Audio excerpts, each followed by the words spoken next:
Welcome to Kingdom Economic Lessons. I'm happy to receive you in my virtual classroom.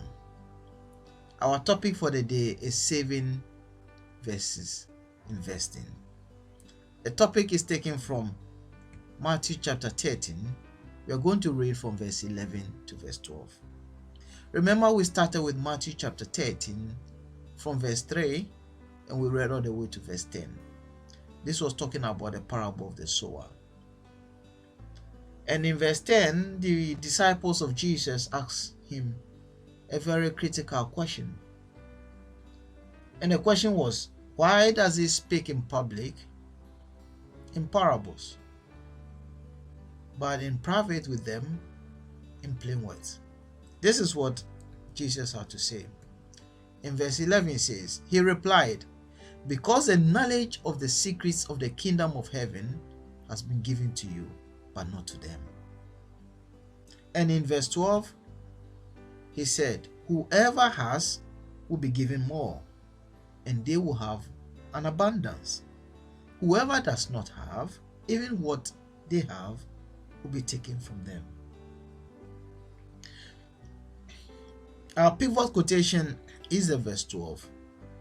And to understand this very quotation, we need to ask ourselves, is there any reference to these very statements? And the answer is yes. When we go to Matthew chapter 25, in verse 29, Jesus mentioned the very statements here, over there. And that gives us the understanding that this is an economic point that he's saying. But for us to understand it, we need to look at the other reference carefully so that we can draw some few important points from this quotation. Let's go to Matthew 25 from verse 14 to 29. Please join me. Again, it will be like a man who called his servants and entrusted his word to them. Take notice of the word entrusted. We will come to it later.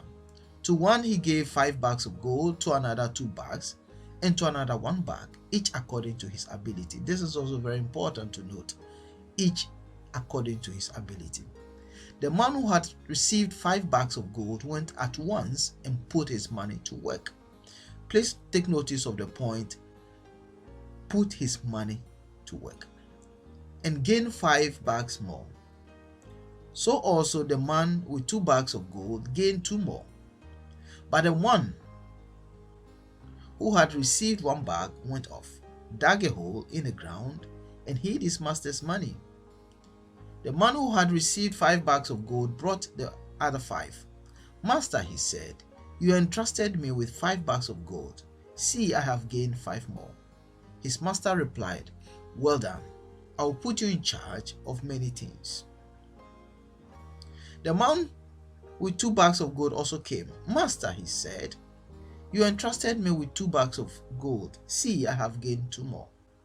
Then the man who had received 1 bag of gold came. Master, he said, I was afraid and went out and hid your gold in the ground. Please take notice of the word, I was afraid. Let's continue. See, here is what belongs to you. His master replied, so you knew that I harvest where I have not sown and gather where I have not scattered seed. Now, please take notice that the harvest, the sowing, and the scattering of seed relate to the very quotations which we looked at in Matthew chapter 13, talking about the parable of the sower. So this gives us the knowledge that they are related. Please, let's go on.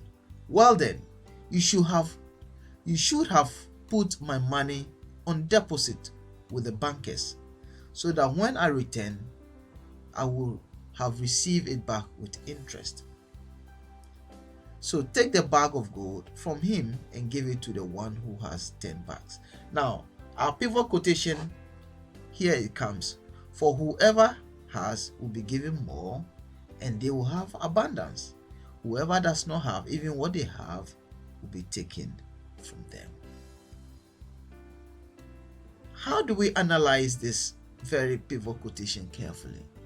In doing that, we have to look at few things. First, we have to look at the our kingdom principle.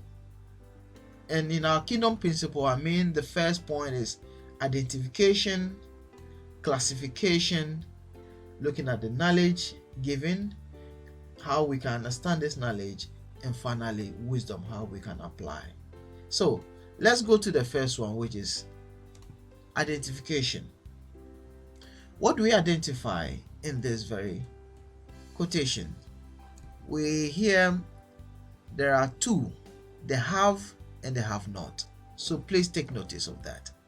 And then we have the rich and the poor. So we can identify these two category of people or two group of people.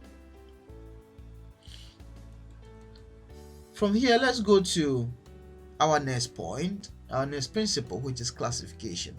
So what can we classify? Now, we are told that others are given to and there are people who are taken from. So we classify it as to the given to and the taken from. Then again, we are told that they have more and having less. So there are those who get more or they have more, and there are those who get less or having less. Again, we see that it is mentioned in the pivot quotation that having abundance, and then on the other side having nothing. Please take notice of how this plays out beautifully here. In the beginning, giving to, so everybody is good. I mean, those who have, they are giving to. As they are giving to, they try to do something with it so that they can have more. And as they keep having more, they then come to the stage where we call having abundance. Now, let's go to the other side or the other category. In the other category also start. Because they did nothing, what they had initially is taken from them. So taken from. And as it's being taken from every now and then, they begin to have less and less and less. And as they keep having less, it gets to a point then nothing is left, meaning having nothing. Now, it is important to keep this in mind. This is just introducing the main topic, saving and investing. Let's go on to the next principle, which is the principle of the knowledge or information. We are still looking at resources because the seed we mentioned last time is a resource. Likewise, the money or the bag of gold is also a wealth. These are all resources. So these are the resources which are mentioned in there. The word entrusted with makes us to know that then we are just trustees, or in other words, managers. And we have to ask ourselves, who is a trustee? A trustee is somebody who is engaged to take care of somebody's property or wealth or valuable item such that he takes good care of it and even adds value to it and give to the person who gave him at a later time. In other words, makes account of it.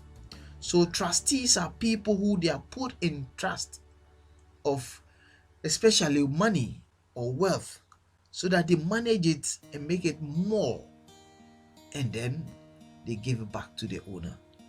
These are trustees, or in other words, managers. Managers take care of properties of other people. They make sure that the property is managed well, or the wealth is managed well, and added value comes to the wealth and they give back to the people. So that is the work of a manager. Let's go on. We are told that giving each according to his ability, and this is a point I want to emphasize, that giving according to each ability means that the power, we all have different powers. We'll come to the power in a later point, but I want you to take notice of this place. And then it is mentioned also that the money is put to work, which in other words, economic term is called investing. Putting your money to work is called investing. So this is important, and don't be surprised, we are reading this from the Bible. It is so important to the king because in the kingdom is a nation, it's a country, and a country has GDP, a country has economics, a country has wealth, economy, values, and exchanges, and banking, and finance, and everything. Therefore, we talk about, that's why Jesus likened the kingdom of God unto this. So let's take notice of this. Let money work for you, but don't work for money. This is a lesson we can learn from this very passage, that we should allow money to work for us and not we working for money. Because if you work for money, you become a slave to money. But if you let money work for you, then you become the master and the money becomes the slave. I would like to point your mind to these few statements here. It is mentioned that the one who had 10 bags was given more, in that the one who had nothing or only one bag, his one bag was taken and given to the 10 bags. So please let's take of this 10 bag into point. But we'll be using the number 10 very soon. Again, we are told that the one who had 5 bags of gold brought extra 5, which is 100% increase. Likewise, the one who had 2 bags of gold brought extra 2, making it 100% increase. So the primary desire of God is that we always get to the 100% increase. It is mentioned in the passage again, keywords like deposit.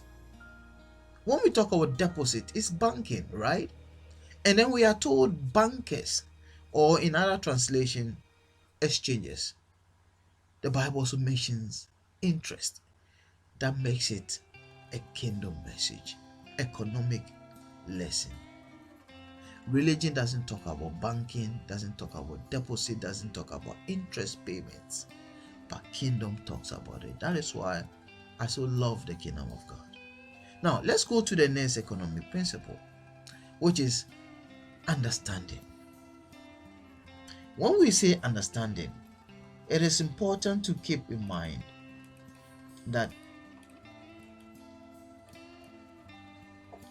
we have to get deep understanding, and we can only get this understanding when we look at other references which buttress the topic at hand.